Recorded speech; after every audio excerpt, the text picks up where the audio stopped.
विश्वास होता शेतकऱ्यांना, नागरिकांना, पूरग्रस्तांना की काहीतरी मोठी मदत केली जाईल, पण निकषाचं कारण देत ओला दुष्काळ तर जाहीर केलाच नाही.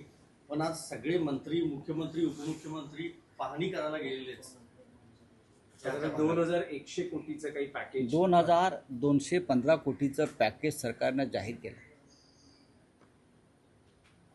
मराठवाड्यातली साधारण 70 लाख एकर जमीन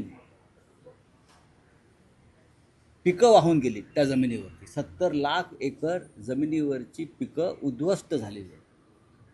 70 लाख एकर जमिनीवरची पिकं उद्ध्वस्त झालेली आहेत. शेतकऱ्यांची घरं, पशुधन हे नष्ट झालेलं आहे. साधारण 36 लाख शेतकऱ्यांना हा फटका बसलेला आहे. 36 लाख शेतकरी. आता या 36 लाख शेतकऱ्यांना त्यांचं पीक, पशुधन, घरदार गावाच्या गावं वाहून गेली आणि 9 लाख कोटीचं कर्ज असलेल्या या सरकारनं 2215 रुपये कागदावरती मंजूर केले. शिवसेना पक्षप्रमुख उद्धव ठाकरे यांनी काल केंद्र सरकारकडून 10,000 कोटीची मागणी केली. केंद्र सरकार ती मिळाल्याशिवाय मराठवाडा पुन्हा उभा राहणार नाही. उभा राहण्यासाठी फार वेळ लागेल, पण तग धरणार नाही. आत्ताच्या परिस्थितीत 10,000 कोटी तात्काळ मराठवाड्याच्या पूरग्रस्तांना मदत मिळावी अशी मागणी शिवसेना पक्षप्रमुख उद्धव ठाकरे यांनी केली आहे. आता आपल्या सही शिक्क्यांच्या चिन्हाच्या पिशव्यामधून मदत वाटण्याचं काम तिकडे सुरू आहे. हे किती निर्लज्जपणा आहे. लोक मरतायत आणि त्या मृद्यांचं राजकारण तुम्ही करताय, बरं का. म्हणजे भगव्या पिशव्या ठीक आहे, त्याच्यावर तुमचे फोटो, त्याच्यावर तुमच्या पक्षाचं चिन्ह, हे राजकारण करण्याचं आणि प्रचार करण्याचं कोणतं तंत्र ह्या लोकांनी निर्लज्जपणाचं अवलंबलेलं आहे मला कळत नाही. एका बाजूला भारतीय जनता पक्षाचा वेगळा कारभार, दुसऱ्या बाजूला मिंदे गटाचं वेगळं आहे, त्यानंतर अजित पवार गट येईल. म्हणजे ही इथेसुद्धा स्पर्धा चालली आहे का तुमची? लोक मरत आहेत, आक्रोश चालला आहे, लोक वाहून जात आहेत. म्हणजे अशा प्रकारे काम करणारं सरकार, निर्दयपणे काम करणारं सरकार या राज्यामध्ये आहे. किमान माणुसकी नाही, प्रत्येक ठिकाणी राजकारण आणि पैशाची मस्ती. एवढी मस्ती पैशाची असेल तर स्वतःच्या घरच्या तिजोऱ्या रिकाम्या करा. ठेकेदाराकडून लुटलेल्या पैसे, बरं का, तुम्ही दामाजी बनतात. ठेकेदाराकडून नगरविकास खात्यानं शक्तिपीठ मार्गात, समृद्धी महामार्गात लुटलेला पैसा मराठवाड्यातल्या शेतकऱ्यासाठी मोकळा करा आणि अबालवृद्ध, तरुण, विद्यार्थी, महिला यांना मदत करा. ही सरकारची जबाबदारी आहे. शिवसेना पक्षप्रमुख उद्धव ठाकरे हे उद्या मराठवाड्याच्या दौऱ्यावर चाललेले आहेत. त्यांचा कार्यक्रम लवकरच जाहीर होईल, पण आम्ही सगळे उद्या मराठवाड्याच्या दौऱ्यावर जात आहोत. राहुल साहेब, एक असं आहे की जे 2215 कोटी गेले आहेत ते आताच्या नवीन दुष्काळासाठी नाही येते, त्याच्या मागचे जर काही नुकसान सरकारकडे कोणत्याही प्रकारचं नियोजन नाही आहे. याआधीसुद्धा जो दुष्काळ आला, अवकाळी पाऊस आला, त्या संदर्भात जी आश्वासनं दिली ती अद्याप पूर्ण झालेली नाही. याचं कारण सरकारच्या तिजोरीमध्ये शेतकऱ्यांसाठी कोणत्याही प्रकारचा पैसा उरलेला नाही. या सरकारवर साधारण 9 ते 10 लाख कोटीचं कर्ज आहे. ते सरकार शेतकऱ्यांना कुठून मदत करणार? म्हणून नरेंद्र मोदी यांना माननीय उद्धव ठाकरे साहेबांनी आवाहन केलेलं आहे की 10,000 कोटी रुपये तुम्ही तात्काळ द्या. एक लक्षात घ्या, ओला दुष्काळ वगैरे हा शब्द सोडून द्या. हा आघात साधा नाही. फक्त पिकं नाही वाहून गेली आहे, शेतं, माती, जमिनी वाहून गेल्या. ज्या मातीमध्ये पीक काढलं जातं ती मातीच उरलेली नाही, ती जमीन उरलेली नाही आहे. त्याच्यामुळे पुढल्या अनेक पिढ्यांचं नुकसान आहे शेतकऱ्यांच्या. मराठवाडा शेतीच्या दृष्टीनं पूर्णपणे उद्ध्वस्त झालेला आहे. हे या सरकारच्या लक्षात आलं आहे का? जे आपल्या दाढीचे फोटो बरं का पिशव्यांवर छापून मदत वाटतायत किंवा प्रचार करतायत, त्यांना हे कळलं आहे का की किती मोठं गंभीर नुकसान झालेलं आहे? काय ही मतं मागण्याची किंवा प्रचार करण्याची वेळ नाही आहे, त्यांना समजायला पाहिजे सगळ्यांना. हे भाजपलाही समजायला पाहिजे, हे मिंदे गटाला समजायला पाहिजे, आणि जे कोणी करू इच्छितात त्यांनाही हे समजायला पाहिजे. हे अत्यंत संवेदनशील असं काम आहे आणि धक्कादायक असा विषय तिथे झालेला आहे. राऊत साहेब, महाराष्ट्रात एक विचित्र परिस्थिती तुम्हालाही पाहायला मिळते का? एकीकडे अतिवृष्टी आहे, शेतकरी संकटात आहे, पालकमंत्री शेतकऱ्यांच्या बांधावर जात आहेत, तिकडची परिस्थिती जाणून घेत आहेत. पण असं असताना आज राज्याला कुठल्याही सभागृहात विरोधी पक्ष नेता नाही. जो विरोधी पक्ष नेता शेतकऱ्यांची किंवा जनतेची संकट काळात आवाज बनून सरकारपुढे मुद्दे मांडण्याचा प्रयत्न बघा, हा अत्यंत महत्त्वाचा प्रश्न आहे. अशा वेळेला महाराष्ट्रात विधिमंडळाच्या दोनही सभागृहामध्ये या सरकारनं विरोधी पक्षनेता ठेवला नाही, विधानसभेत देत नाही आणि विधान परिषदेतसुद्धा नेमू दिला नाही का? अशा वेळेला, अशा संकट समयी सरकारला मार्गदर्शन करण्याचं काम जनतेचा आवाज म्हणून विरोधी पक्षाचा नेता जो असतो तो आवाज उठवत असतो आणि त्यातून सरकारला दिशा मिळते. कारण सरकारबरोबर विरोधी पक्षनेतासुद्धा अशा संकटाच्या जागी फिरत असतो, लोकांची मतं समजून घेत असतो, लोकांचं दुःख समजून घेतो आणि त्यानंतर तो आपली भूमिका मांडतो आणि त्यातूनसुद्धा सरकारला एक दिशा मिळते. पण या राज्याचे मुख्यमंत्री देवेंद्र फडणवीस, या देशाचे पंतप्रधान नरेंद्र मोदी आणि या राज्याचे गृहमंत्री अमित शहा, या तिघांनी लोकशाहीविरुद्ध कट केलेला आहे, कारस्थान केलं आहे. आणि या तिघांनी महाराष्ट्राच्या जनतेविरुद्धसुद्धा कारस्थान केलेलं आहे आणि या तिघांनी संपूर्ण राज्याच्या विरुद्ध आमचं कारस्थान केलं आहे. विरोधी पक्षनेतेपद नसणं विधिमंडळाच्या दोन्ही सभागृहात हा या राज्याच्या जनतेचा जो आक्रोश आहे तो दडपण्याचा प्रयत्न आहे. विधानसभेच्या विरोधी पक्षनेतेपदी भास्कर जाधव यांची नियुक्ती करावी असं विधानसभेतल्या तिन्ही प्रमुख पक्षांनी कळवलं. शिवसेना हा मोठा पक्ष आहे. विधान परिषदेमध्ये सुद्धा अंबादास दानवे निवृत्त झाल्यावर त्या पदावरून काँग्रेसच्या नेतृत्वानं सगळ्यांच्या संमतीनं एक नाव कळवलेलं आहे.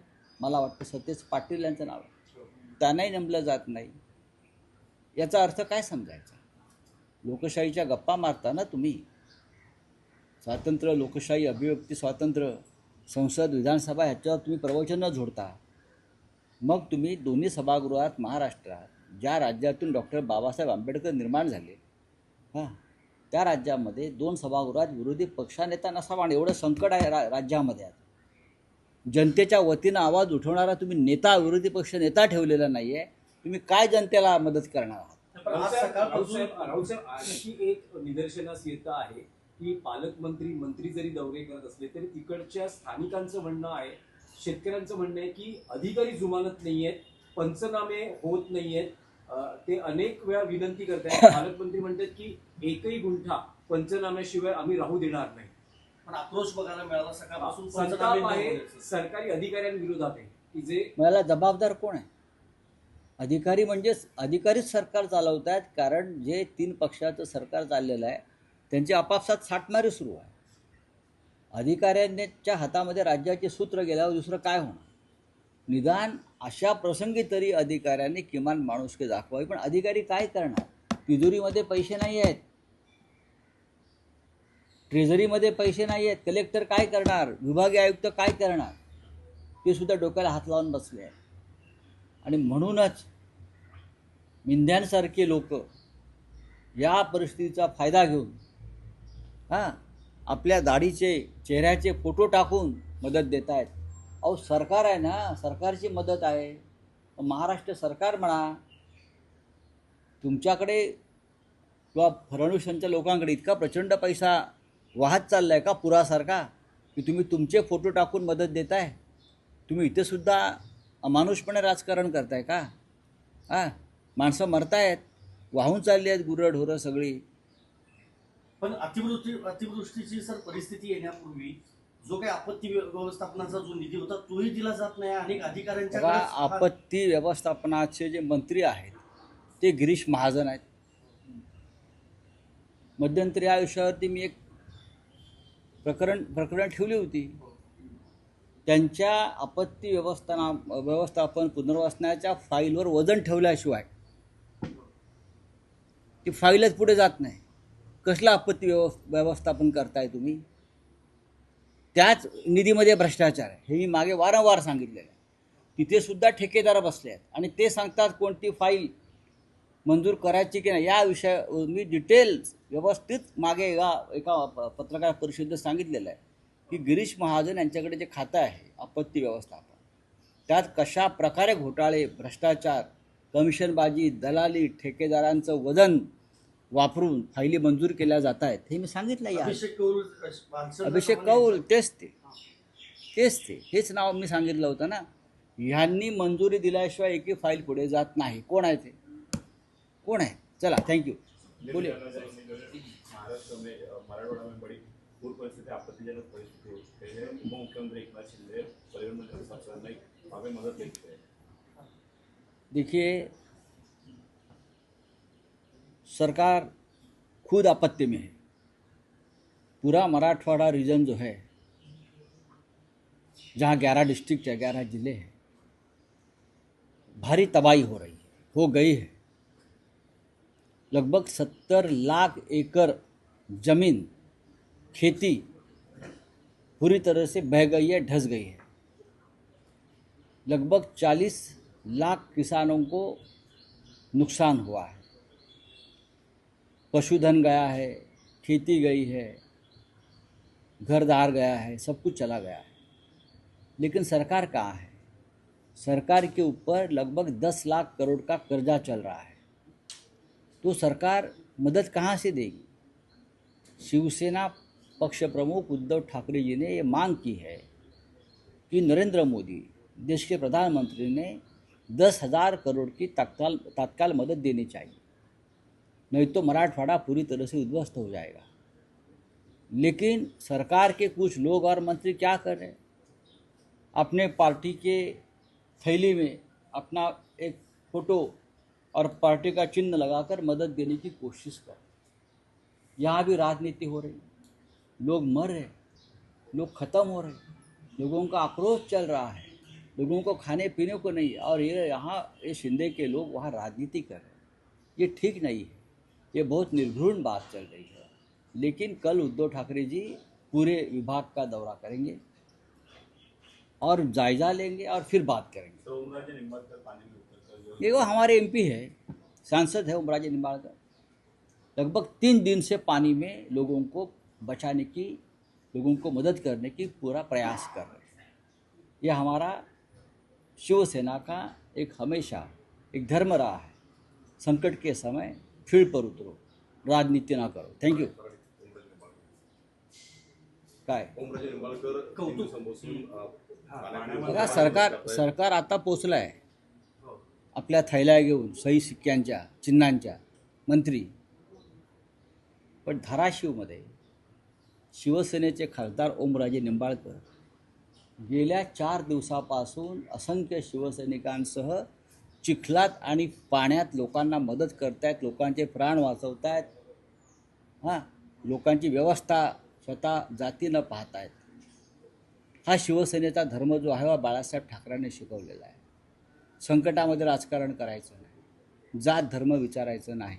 4 दिवस झाले निंबाळकर, आमचे तरुण खासदार, पाण्यामध्ये, चिखलामध्ये, ते स्वतः आजारी पडलेत, पण ते काम करत आहेत. जालन्यात कृषी मंत्र्यांना लोकांनी घेराव घालून प्रश्नाची सरबत्ती केलेली आहे. एक प्रकारचं जे आहे ते आंदोलन सुद्धा कृषी मंत्री केली बाहेर. नाही, आता हे जागोजागी होणारच आहे.